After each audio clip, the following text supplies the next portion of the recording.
Hello नाज़रीन, तो वो बिखरे हैं हम कि इस एपिसोड में आप देखेंगे कि ताबिश रूमी को क्या छोड़ कर गया, सब लोगों के रवैये उसके साथ बदलना शुरू हो जाएंगे। वो इद्दत पूरी करके जब अपने मेके में आएगी तो उसकी भाभी को उसका आना जो है वो बहुत ही नागवार गुजरेगा। पहले तो उसकी भाभी बहुत बहाने लगाने की कोशिश करेगी कि रूमी का बेहतर है उसको ससुराल में ही रहना, वो यहाँ आकर कैसे रहेगी, आहिल को यहाँ वो सहूलियत थोड़ी मिल सकेंगी जो उसको ससुराल में मिलेंगी। इस तरह के बहाने वगैरह लगाती रहती है, मगर रूमी का भाई कहता है कि तुम इस मामले से दूर रहो, मैं तुम्हारी नीयत समझ रहा हूँ। ये रूमी के ऊपर डिपेंड करता है, वो चाहे यहाँ रहना चाहे 100 दफ़ा यहाँ आए, और अगर वहाँ रहना चाहती है तो जैसे उसकी मर्ज़ी, मगर तुम इस मामले में अपनी राय देना बंद करो। ये बात सुनकर जो है वो रूमी की भाभी चुप करती है, वरना तो बहुत ही ज़्यादा ओवर होकर रूमी के ख़िलाफ़ जो है वो बोल रही होती है। रूमी जो है अपनी माँ के पास आती है तो अपना दिल हल्का करती है, अपनी माँ से कहती है कि मैं किस तरह ताबिश को भूलूं, मुझे ताबिश के साथ गुजरे हुए लम्हे नहीं भूलते हैं, किसी तरह मेरे दिल को सब्र नहीं आ रहा, ये क्यों मेरे साथ ये सब कुछ हुआ, मेरी क्या गलती थी। तो उसकी माँ उसको कहती है कि गलती की क्या बात है बेटा, ये आजमाइश है, आजमाइशें किस्मत में लिखी होती हैं। एक तुम अपने आप को मजबूत और बहादुर बनाओ और कुछ सब्र पैदा करो अपने अंदर।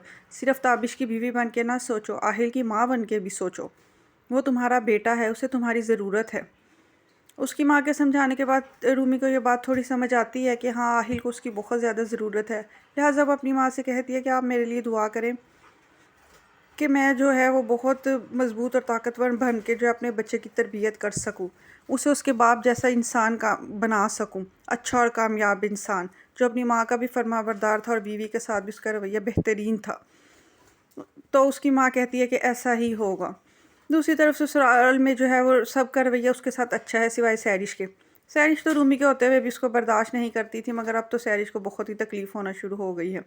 अब तो उसके लिए रूमी को बर्दाश्त करना बहुत ही मुश्किल है। अब तो उसका दिल कर रहा है कौन सा वक्त हो वो रूमी को इस घर से धक्के मार कर निकाल दे और आहिल को छीन ले।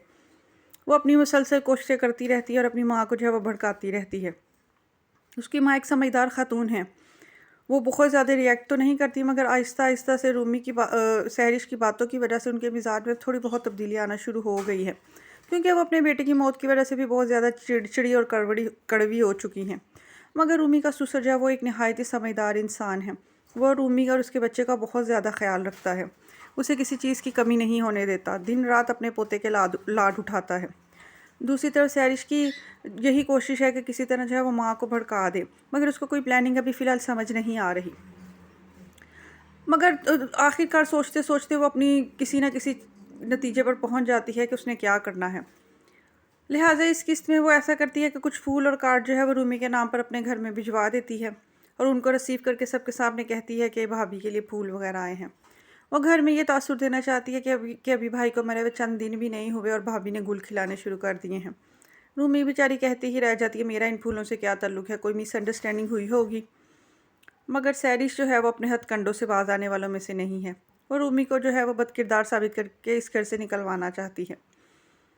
सैरिश जो है वो इसी बात से खौफज़दा है, वो जानती है कि आगे तो जो है ताबिश उसकी ढाल बन जाया करता था सैरिश के ख़िलाफ़, मगर अब वो किसके साथ अपने दिल की बात करेगी। मगर अपने बच्चे की खातिर जो है वो मजबूरन उसी ससुराल में जो है रह रही है। दूसरी तरफ सारिम की माँ जो है वो सैरिश के ऊपर जो है बहुत ही करम नवाजियाँ करती हुई नज़र आ रही है।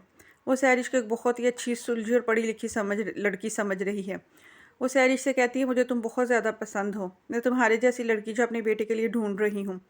वैसे तो मेरी भांजी जो माहम है वो बहुत अच्छी पढ़ी लिखी है, मगर वो तलाक याफ्ता है और उसका मिजाज मुख्तलिफ है, मैं उसे अपनी बहू नहीं बनाना चाहती। मैं चाहती हूँ कि मैं तुम्हारे घर रिश्ता लेकर आऊँ, तुम्हें इस बात पर कोई एतराज़ तो नहीं है। ये बात सुन के सैरिश को जो है वो लुड्डियाँ डालना शुरू कर देती है, उसके दिल में लड्डू फूटना शुरू हो जाते हैं कि यही तो वो चाहती थी। इसी बात के लिए तो वो सारिम की माँ के आगे अच्छी बनी हुई थी, अब उसको अपना मकसद कामयाब होता नज़र आता है।